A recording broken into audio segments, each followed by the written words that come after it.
આ શનિવારે શનીશ્વરી અમાસ પર બની રહ્યો છે એક એવો વિશેષ સંયોગ કે જે ભાગ્યે જ એક સાથે જોવા મળે છે। આ શનિવારે અમાસ પણ છે, સાથે જ આ જ દિવસે 2.5 વર્ષ બાદ શનિ ગોચર કરીને મીન રાશિમાં પ્રવેશ કરે છે અને દિવસ પણ શનિવાર જ આવે છે।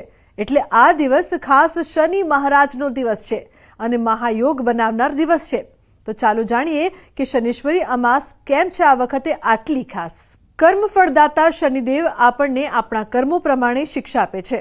જો આપણે જીવનમાં સમસ્યાઓનો સામનો કરી રહ્યા છીએ તો શનિદેવના ઉપાય કરવાથી આપણને તેમના આશીર્વાદ મળી શકે છે અને આપણી મુશ્કેલીઓ ઓછી થઈ શકે છે। 29 માર્ચ 2025ના રોજ શનિવારે અમાવસનો દિવસ છે। સાથે જ આ દિવસે 2.5 વર્ષ બાદ શનિ ગોચર કરીને મીનમાં પ્રવેશ કરશે।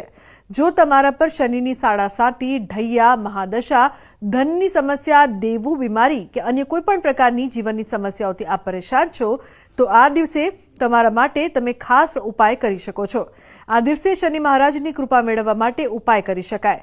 શનિને કર્મફળ આપવાવાળા દેવ માનવામાં આવે છે। જો કે અજાણ્યામાં ઘણી વખત આપણે ભૂલ પણ કરી બેસીએ છીએ અને તેનું ફળ આપણને ભોગવવું પડે છે। તેના માટે કેટલાક ઉપાય કરવામાં આવે તો શનિની કૃપા પ્રાપ્ત થશે અને દુઃખ પણ ઓછા થઈ શકે છે। શનિવાર અને અમાસનો સંયોગ પોતાનામાં એક મહાન યોગ છે।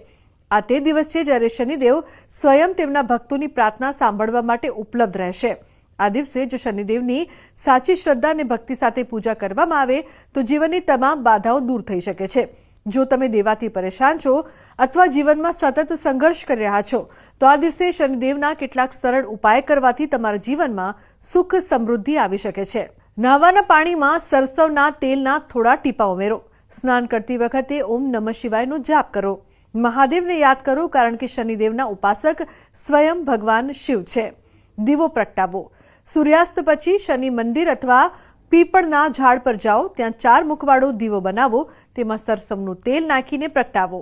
પીપળના ઝાડ નીચે ફૂલ અને ચોખા ચડાવો। ઓમ નમઃ શિવાય મંત્રનો જાપ કરો અને શનિદેવના આશીર્વાદ માટે પ્રાર્થના કરો। નારિયેળ અને દોરાનો ઉપાય। એક નારિયેળ લો અને તેના પર દોરો એટલે કે મૌલી બાંધો, તેને શનિ મંદિરમાં ચડાવો અને જીવનમાં સુખ શાંતિ માટે પ્રાર્થના કરો। સીવણના વપરાતો કાળો દોરો લઈને 7 ગાંઠ બાંધો। દરેક ગાંઠ પર ઓમ નમઃ શિવાય મંત્રનો જાપ કરો, જેને જમણા હાથમાં અથવા ગળામાં પહેરો।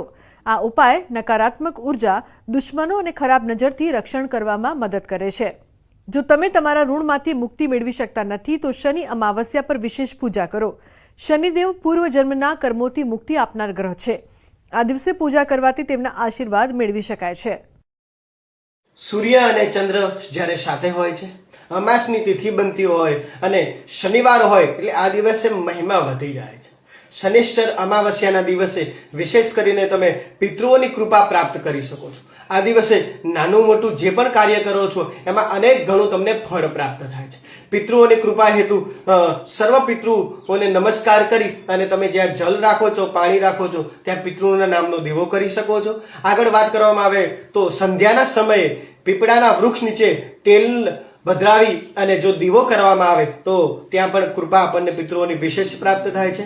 જ્યારે રાશિ પરિવર્તન થઈ રહ્યું છે એમાં પણ મીન રાશિ એટલે કહેવાય કે જ્યારે સ્વાગત કરવાની વાત હોય તો પોતાની ગુરુની આજ્ઞા, કારણ કે મીનના જે સ્વામી છે એ ગુરુ મહારાજ અને જે ગુરુની આજ્ઞામાં પાલન કરશે એને વિશેષ કરીને આ શનિની। તો આજના મારા આ અહેવાલમાં બસ આટલું। ફરી મળીશું એક નવી અને મહત્વપૂર્ણ જાણકારીની સાથે, પરંતુ આ વિડીયોને આપ ખાસ લાઇક કરજો અને વધુમાં વધુ શેર પણ કરજો। નમસ્કાર।